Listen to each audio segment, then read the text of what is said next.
Dari tanah Cirebon yang kaya akan sejarah, peradaban Islam tumbuh dan menyebar luas melalui jejak agung Sunan Gunung Jati. Warisan keilmuan dan kebijaksanaan beliau menjadi akar dari peradaban yang terus hidup hingga hari ini.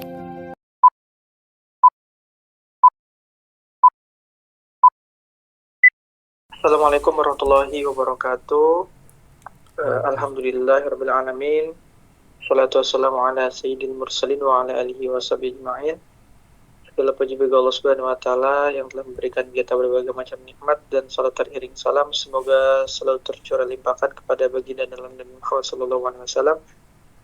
Dan insyaallah yang sama-sama kami hormati Ibu dosen, Ibu Dr. Siti Maria Munjat SSM PDI yang menjadi dosen pengampu dalam mata kuliah pengembangan metodologi PAI, di mana kami akan menjelaskan mengenai evaluasi pembelajaran PAI kontemporer, mengembangkan alat dan metode penilaian yang sesuai. Kami kelompok 3, saya Adi Gunawan dan rekan saya Rian Jailani Salat. Ya, kami akan menjelaskan mengenai evaluasi pembelajaran PAI kontemporer. Karena ada beberapa slide, maka kami akan bagi antara kami berdua yang insya Allah di slide 1, 2, 3 akan dijelaskan oleh Bapak Rian. Silakan Pak Rian. Baik Pak Adi, terima kasih banyak. Bismillahirrahmanirrahim. Assalamualaikum warahmatullahi wabarakatuh. Untuk slide pertama yaitu konsep evaluasi PAI kontemporer, yang dimana evaluasi pembelajaran pendidikan agama Islam atau PAI kontemporer ini tidak dapat lagi dipahami sebatas pengukuran belajar kognitif melalui tes tertulis saja, melainkan harus dimaknai sebagai proses komprehensif yang mencakup seluruh dimensi perkembangan peserta didik. Adapun prinsip-prinsip evaluasi PAI kontemporer, di sini ada 6 poin. Yang pertama itu ada komprehensif, yang dimana komprehensif ini mencangkup ranah kognitif, afektif, dan psikomotorik. Dan yang kedua ada objektif, yang dimana dengan instrumen dan indikator terukur. Yang ketiga itu ada berkeadilan, untuk menghargai keragaman kemampuan siswa. Yang keempat itu ada berorientasi pada pembentukan karakter dengan menilai sejauh mana ajaran Islam yang dihayati dalam kehidupan nyata siswa sehari-hari. Yang kelima itu ada autentik. Ini untuk menilai aktivitas real siswa selama berada di lingkungan sekolah. Yang keenam itu ada berbasis teknologi, yang dimana dengan memanfaatkan digitalisasi untuk meningkatkan efisiensi dan aksesibilitas penilaian peserta didik. Selanjutnya ada alat-alat evaluasi apa saja yang bisa digunakan untuk PAI kontemporer ini. Saat ini untuk alat evaluasi PAI kontemporer ada 6 poin.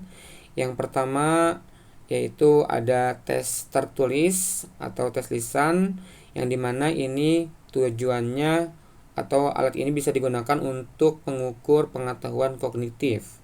Yang kedua itu ada observasi. Untuk observasi ini alat evaluasi bisa digunakan terhadap sikap dan keberagaman siswa. Yang ketiga ada portofolio, berupa jurnal ibadah atau refleksi pribadi siswa itu sendiri. Yang keempat itu ada penilaian proyek, seperti membuat vlog dakwah, kemudian poster-poster Islami, dan lain sebagainya. Yang kelima itu ada self assessment atau peer assessment untuk melatih kejujuran dan empati sikap siswa yang dimilikinya. Serta yang terakhir ada e-assessment, yang dimana ini e-assessment ini merupakan salah satu alat evaluasi juga pada PAI kontemporer. Contohnya kita membuat kuis dalam bentuk daring ataupun aplikasi digital yang ada pada saat ini. Nah, penggunaan instrumen variatif ini memungkinkan tercapainya gambaran yang lebih utuh untuk mengenai perkembangan peserta didik tersebut. Baik, selanjutnya untuk slide selanjutnya akan disampaikan oleh rekan saya kepada Pak Ade, dipersilahkan.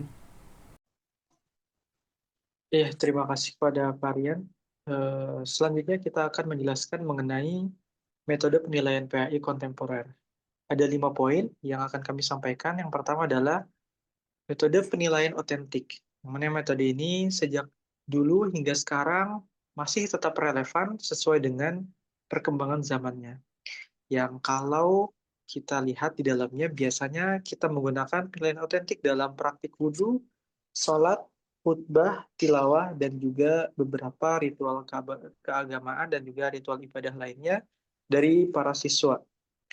Yang kedua ada project-based assessment, yang mana ini meningkatkan kepedulian sosial masyarakat yang juga kita menggandeng dan juga kita sama-sama berkontribusi dengan masyarakat untuk melihat atau menilai dari perkembangan sosial peserta didik atau siswa.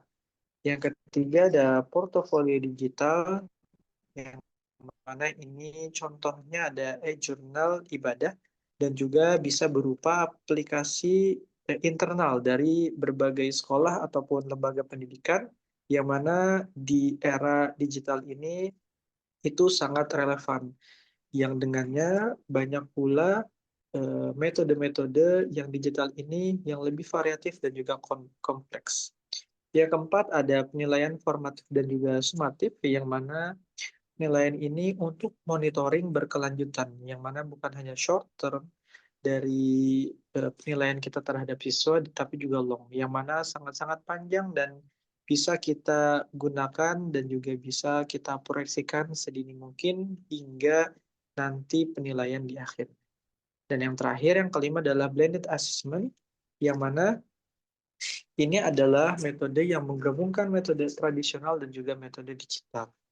Nah, model-model tersebut, ada 5 model ini adalah model yang selaras dengan tren pendidikan abad sekarang, abad di era digital, di abad ke-21, yang menekankan literasi digital, berpikir kritis, dan juga penguatan karakter religius.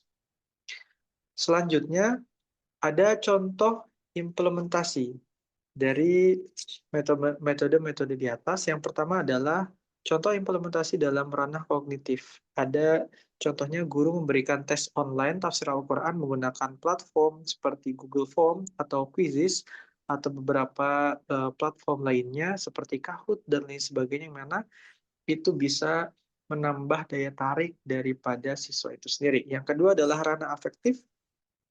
Contohnya, guru menyusun rubrik observasi sikap untuk memantau perilaku siswa saat diskusi, kerja kelompok, atau kegiatan beribadah.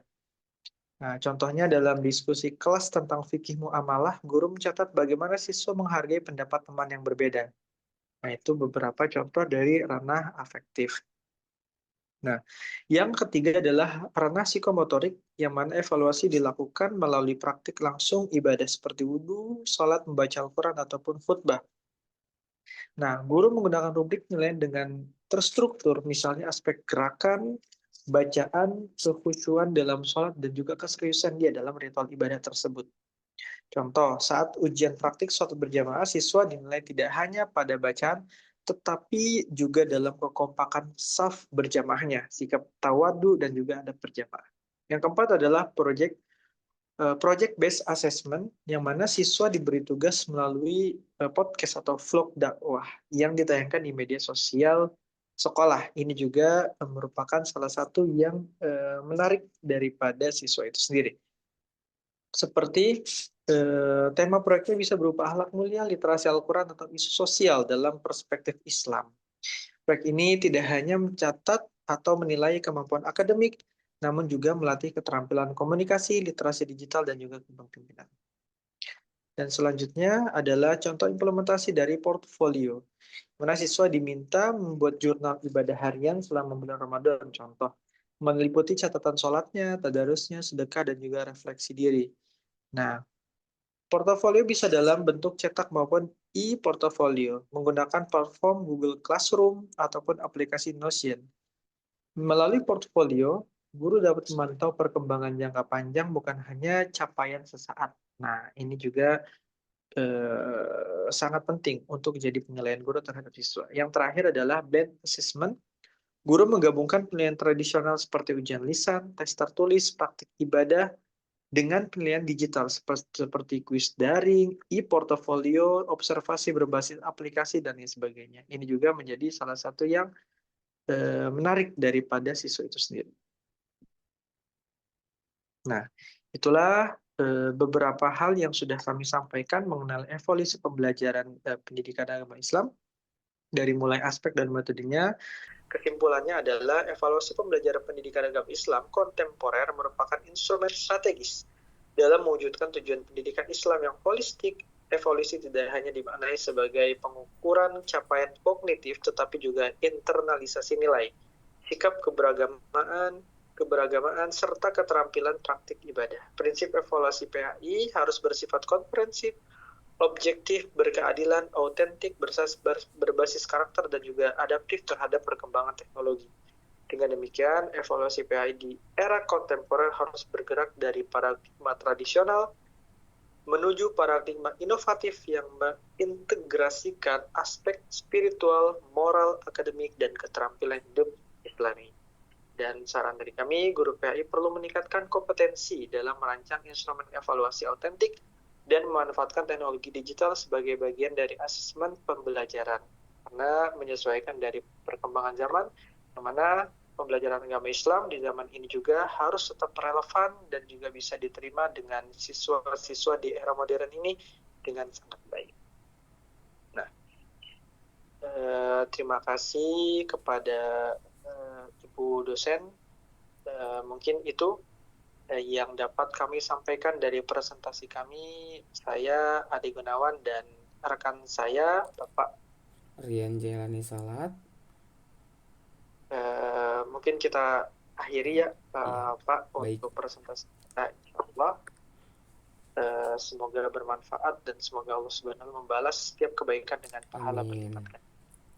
Kurang lebihnya mohon maaf. Kita akhiri bareng, kita salam, Pak. Iya, Pak. Wassalamualaikum warahmatullahi wabarakatuh. Kita